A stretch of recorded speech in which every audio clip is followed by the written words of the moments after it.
I recently added a new position to my portfolio, and today I'm going to share what that company is and exactly why I bought it. Just to give some background, I'm 26 years old and I'm currently on my own journey towards financial independence. I started investing on the 11th of January 2020 when I opened a Vanguard ISA and I bought £500 worth of the FTSE 100. I then continued to buy the FTSE 100 at regular intervals, and over time I also bought other funds, some of which I then ended up selling as I went on a learning journey about how my investment portfolio had too many duplications. I remember the first few weeks at work after I learned about investing and I started doing it myself. There was this big TV in the room that I used to eat lunch in, and it would always have the news channel on, and at the bottom of the screen would be like this banner that would show how the FTSE 100 is doing during that day. And I just remember watching that every single day and I was hooked. Fast forward some time to today.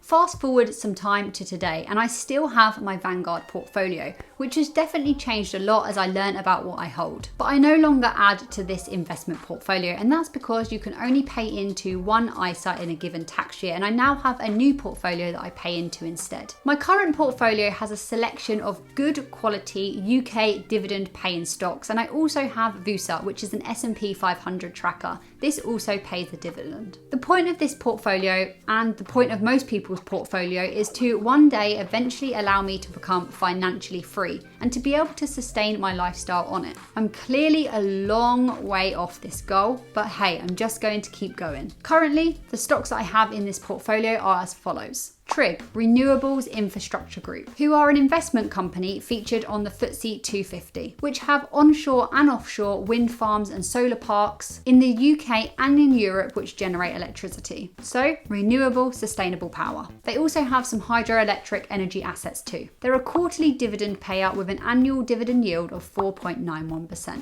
Next is BAE Systems. They're the largest defence contractor in Europe, and they manufacture aircrafts, ships, ammunition, cybersecurity, and so on. They pay dividends twice a year and the yield is 3.32%. I also have HSBC, which is one of the largest banks and financial service organisations. They pay 4 times a year with a yield of 4.8%. Next, I have Tritax Big Box, which is a REIT, a real estate investment trust. They own, manage and develop logistics real estate in the UK. Think warehouses and distribution centres for companies like Amazon and Morrisons. They're also a quarterly payer and have a yield of about 3.5%. Next up is National Grid, which I don't really know how to explain this, but it's an energy company focused on supplying people with energy. They pay twice a year with a yield of 4.5%. I also have Digeo, which make many of the really known alcoholic drinks. They too pay their dividends in 2 installments across the year, and they pay a dividend yield of around 2%. The last individual stock I have before we get on to the stock that I most recently added in a minute is Rio Tinto,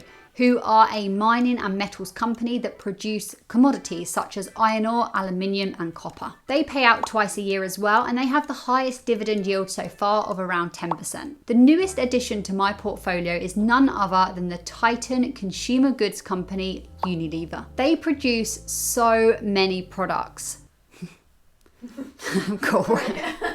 They produce so many products, from Dove to Ben & Jerry's to Vaseline to Persil, and I would be really surprised if you walked into any house in the UK and you didn't find at least one, if not more, Unilever brand. Aside from how powerful they are a company that are non-cyclical and they have pricing power, which is absolutely fundamental in times of high inflation and possible recessions. They have such trusted brands that people will continue to buy them over competitors. And even if there was to be a recession, people still want and need their products. Unilever increased in value by 24.1% during the 2008-2009 recession. Unilever's gross profit has been increasing, and although they have some debt, they're still growing, the stock price is going up, and they have decent cash flow. They pay dividends in 4 installments across the year, and currently the yield sits at 3.6%. And I plan to buy more Unilever over time. But let me know what you've been buying recently.